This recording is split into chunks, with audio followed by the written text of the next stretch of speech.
If you just finished watching The Witcher on Netflix, you are probably getting the urge to replay The Witcher 3 right about now. But I'm here to say, hold your roaches there, buddy. Before you start a new game in The Witcher 3, you better play it the right way. Now, you're probably thinking to yourself, who is this guy? Is there even a correct way to play The Witcher 3? Well, yes, there is, and I'm glad you asked. And you should listen to me because I haven't stopped playing The Witcher 3 since 2015. I've seen all the outcomes, I've played all the quests, I've read all the books, I've read the graphic novels, and I even know how to pronounce CD Projekt Red correctly. And yes, I've seen both of the TV shows, and let me tell you, one is much better than the other. Get ready, nerds, because it's time to read a book. 8, in fact. I only have 2 at my desk. The rest are at home, I swear, but this one's in Portuguese. That's right, we're starting from the very beginning. Right now you're probably thinking, I just want to slay some monsters and get intimate with some sorceresses. But trust me when I say you need to be patient. The next few weeks, the only thing you're going to get intimate with are words on a page. To get the most out of The Witcher 3, you have to make sure you know everything from the locations to the... Actually, you know what? Let's back it up a little bit. Before you do anything, you should probably study a map of the continent. Yes, it's called the continent. I don't know why. Who cares? Just follow along. Anyway, before you crack open some of those tomes, take a good, hard look at the world you'll be inhabiting for the next, 500 hours or so.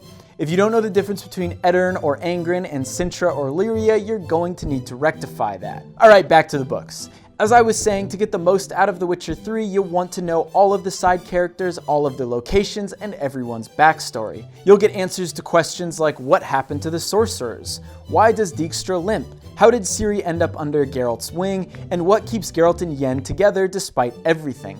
I could go on, but I think you get the picture. To its credit, The Witcher 3 is an easy game to enjoy even without all that background. However, it's important to remember that the games aren't a retelling of the books or a soft reboot. Rather, the games pick up right where the novels end. With that out of the way, it's time to start reading. You'll want to start with the 2 collections of short stories, The Last Wish and The Sword of Destiny. Most of these follow the exploits of Geralt in his younger years and depict how he met characters like Ciri, Yen, and Dandelion. After that, it's on to the novels. I shouldn't tell you the order to read these in since, they're numbered, but here goes. Blood of Elves, Time of Contempt, Baptism by Fire, The Tower of Swallows, and The Lady of the Lake. Whew, that's a lot of reading, and I'd like to congratulate you because you're a fast reader. But we aren't done yet. There's still one more novel we haven't discussed called Season of Storms. But I'm going to cut you a break and call this optional reading. While it's well worth the read, it makes most sense to read this last even though it takes place before the main anthology.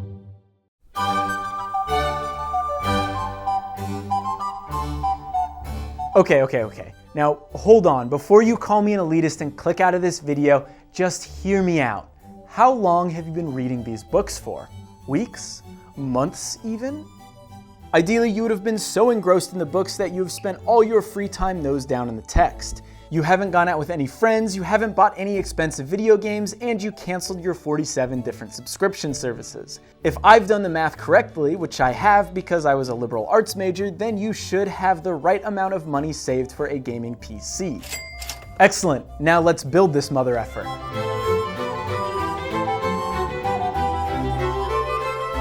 Okay, now that we've spent a lot of time and money on a gaming PC, let's clear the air a little bit, alright? Witcher to Witcher.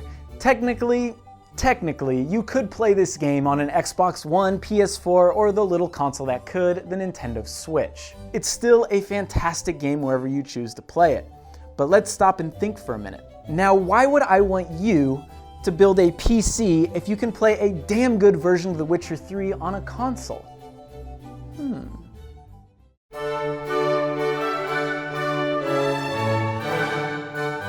There's no such thing as a perfect playthrough of The Witcher 3 if you haven't played 1, which you can only play on PC, and 2.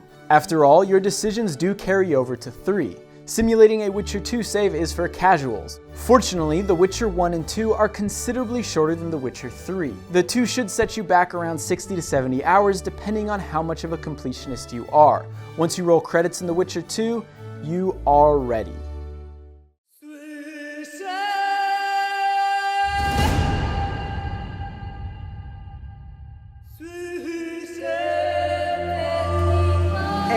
And just kidding.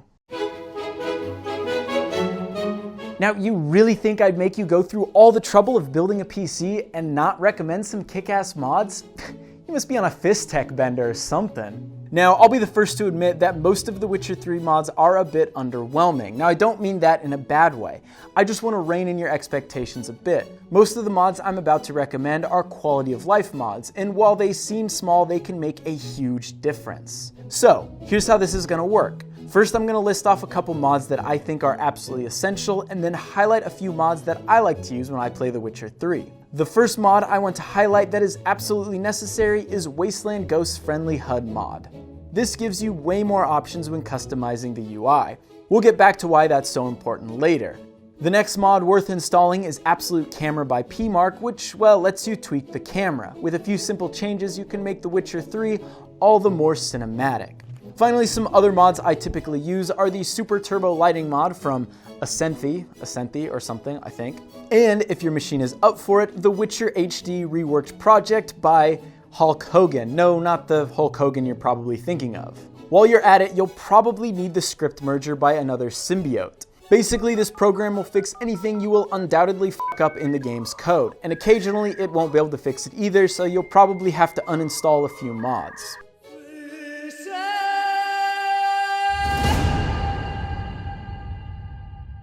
Now, finally, without further ado, you can fire, well, actually wait, hold on, there's one more thing we have to do.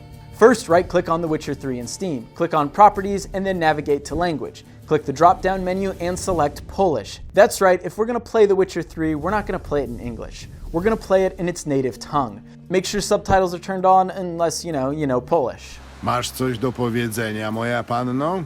Next, let's crank up the difficulty. Regardless of whether you're starting a new game or doing a New Game Plus in The Witcher 3, you owe it to yourself to make it hurt a little. Do you think Henry Cavill got that ripped by playing on easy? Look, I know that for many of us the combat isn't the highlight of these games, but still, if monster hunting is a hard life for Geralt, it's gotta be a hard one for you.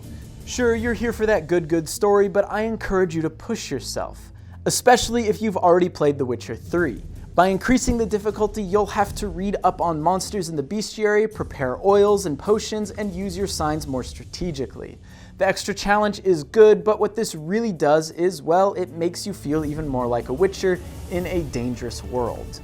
Finally, let's turn off that HUD. 5 years later, and The Witcher 3 is still a beautiful game, so let's bask in some of that beauty. Now, turning off the HUD does pose us with quite a few problems. How will I know where I'm going? How will I know how much health I have? How will I know which potions I have equipped? Fear not, young Witcher. Remember that mod I had you install called Friendly HUD? That mod lets you do a number of nifty things like show your health when you get hit or activate your minimap when you use your Witcher vision. You can arrange this however you like, but the goal is to be less reliant on your minimap and hopefully use natural landmarks to guide you around the world. Now, as for the actual playthrough, you probably want to know the critical path. What should you dive into and what should you skip? My simple answer is play all of it, like everything. There's everything in this game is really good and worth your time. You did all this work, so why not just play everything? So there you have it. If my calculations are correct, you should be able to play The Witcher 3 on April 6th. I mean, there it is, in all of its glory. You can finally play or replay The Witcher 3 on April 6th. I mean, what else would you possibly be doing on that day? Might as well mark it in your calendar.